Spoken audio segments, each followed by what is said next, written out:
ఈ కాలంలో దొరికే టమాటాలు, వంటింట్లో వేడిని తగ్గించే పెరుగు రెండు కలిపి మనం ఇవాళ పెరుగు పచ్చడి తయారు చేస్తాము. ఈ వీడియో మొత్తం చూడండి. స్టవ్ ఆన్ చేసుకొని ప్యాన్ పెట్టుకొని ఒక 2 స్పూన్లు ఆయిల్ వేసుకోవాలి. ఆయిల్ అనేది కాగాక దీనిలోకి మనము పోపు దినుసులు, జీలకర్ర, ఆవాలు వేసుకోవాలి.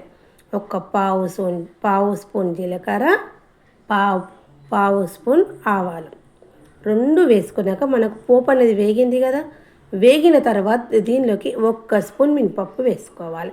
మినపప్పు వేసుకొని మనము మినపప్పును పోపులోనే వేయించుకోవాలి. తర్వాత పచ్చిమిరపకాయలు అనేవి చిన్నగా కట్ చేసుకొని మంచిగా పచ్చిమిరపకాయలను వేయించుకోవాలి.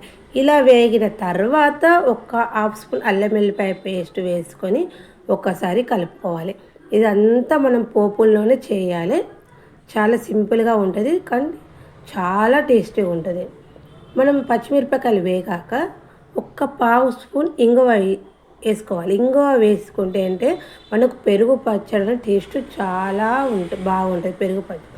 తర్వాత ఇవన్నీ వేసుకున్నాం కదా. తర్వాత 1 కప్పు టమాటా అనేది చిన్నగా కట్ చేసుకోవాలి. దీనికి తగినంత సాల్ట్ వేసుకోవాలి. ఇలా చిన్నగా ముక్కలుగా టమాటా ముక్కలు వేసుకొని దీనికి తగినంత సాల్ట్ వేసుకోవాలి. వేసుకొని ఒకసారి కలుపుకొని మూత పెట్టుకొని మనము టమాటాలు అనేటివి మగ్గనివ్వాలి. ఒక 5 మినిట్స్లో మనకు టమాటాలు అనేటివి ఇట్లా మగ్గిపోతాయి. ఇట్లా మొత్తం మగ్గి ఆయిల్ అనేది పైకి తేలుతుంది.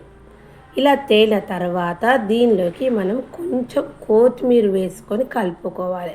కలుపుకొని ఒక 1 to 2 మినిట్స్ ఉంచుకుంటే మనకు ఇవి టమాటాలు ఇవి తయారైపోతుంది. మనకు ఇది తయారైపోయిన తర్వాత మనం దీనిలోకి పెరుగు అనేది ఎలా రెడీ చేస్తామంటే పెరుగు అనేది తీసుకొని పెరుగు సల్లకవ్వంతో దాన్ని పెరుగుననేది ఇట్లా చిన్నగా ఎలాంటి బబుల్స్ అవి ఇవి లేకుండా నీట్గా తయారు చేసుకోవాలి. ఒకే మాదిరిగా పెరుగు అనేది మనం చిక్కగా రెడీ చేసుకున్న తర్వాత ఇప్పుడు మనం రెడీ చేసుకున్న పెరుగులోకి ఇప్పుడు ఇంతకుముందు మనం టమాటా పోపు చేసాం కదా అది వేసుకొని కలుపుకోవాలి. ఎంతో టేస్టీ గల ఎమ్మి పెరుగు పచ్చడి రెడీ అయిపోయింది.